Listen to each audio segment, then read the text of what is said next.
name's Danny. Welcome back to the channel. Today I want to talk to you about the bills and utilities account. So what is the bills and utilities account? It's an account which is essentially a holding pen for all the money that you're going to use to pay bills with. So one of the reasons why I started doing this, I don't know if anyone else does this, but the few people that I've told are really intrigued by it. The reason I started doing this is because I never wanted to wonder where money was going to come from to pay off those bills, because obviously when you get paid, not all of that money is discretionary and you can't just go using it on whatever you want, because that's what essentially sends you into debt and makes you behind on your bills. So I wanted to make sure that I always had money to pay my bills, and the way that I do that is through the bills and utilities account.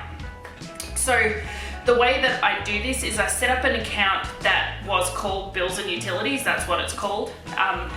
And what I do is, or what I did, it does take a little bit of time investment up front, but once you've got it working, it just runs itself. So what I ended up doing is, to start off, you go ahead and you write down all of the bills that you have to pay over the course of a year. So it doesn't matter how frequently they come in, whether they're monthly, quarterly, or annually, you write all of them down. Then what you need to do is go ahead and, I'm just looking down at my piece of paper to make sure I give you all of the information, but the next thing that you need to write down after you've written all the bills that you receive within the year, you might have to go and look at past bills that you've gotten, just get down everything that you pay.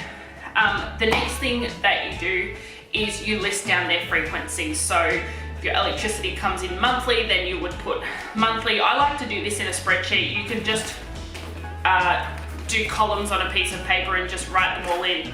So you write down their frequencies, so electricity bill, monthly, water bill, quarterly, car registration annually, car insurance annually, home insurance annually, all of those things. Then what you're going to go ahead and do is write down the average of that bill. Now some bills are going to be fixed, some bills are going to fluctuate, like things like electricity bills or gas bills or those types of bills. So what I usually do, if they're fixed bills, then it's really easy. You just write down what the bill is going to cost you. If it's a fluctuating bill, then you take the last 3 bills that you paid, add them together, divide it by 3, and that's going to be your average bill spend. Once you've done that, what you're going to do is divide up so what you want to do is take the bill or the average spend and divide that by the number of pays between the bill cycles. So if you've got a monthly bill and you're paid fortnightly, then there's 2 pays in that cycle. If you're paid monthly, then there's 1 pay in that cycle. If you're paid weekly, then there's 4 pays in that cycle. And that's going to give you the monetary figure per pay that you need to put aside for that bill. So once you've gone ahead and done that for everything, for all of your bills, you're going to total up the costs. So you're going to add all of those together, and then that's going to give you a final figure to say, from each pay, this is how much I need to transfer into my bills and utilities account to pay for all of those bills. Because then what it's doing is it's actually saying, once you've removed this from your pay, everything else can go to other things. One of the things that I found really, really difficult when I first, especially when I moved out of home, was how much money in my pay is actually discretionary and how much do I need to set aside for bills. So if I'm just getting a bill and then paying it, or having to worry about where am I going to get the money to pay for it, it just was far too stressful. I just prefer to say, from every pay, this is how much money needs to be set aside for bills, and then when bills come in, this is the account that the money comes out of. And literally I've been doing this for over 10 years. As soon as a bill comes in, I pay it. Like, I don't even have to worry about it.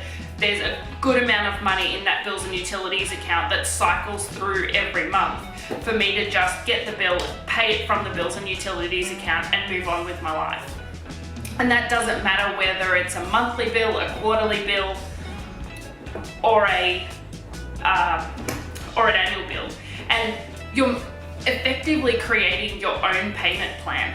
That's what you're effectively doing. You're not putting it into the hands of someone else to create a payment plan for you. You're just taking the amount of money that needs to come out from every pay, putting it into a bills and utilities account and paying those bills. What it means is you're always going to have money to pay your bills regardless of when they come in, whether it's a big bill like registration, car insurance, which can be almost, where I am, almost $1,000 a year. Or a small bill, which is something like my electricity bill, which is $50 a month.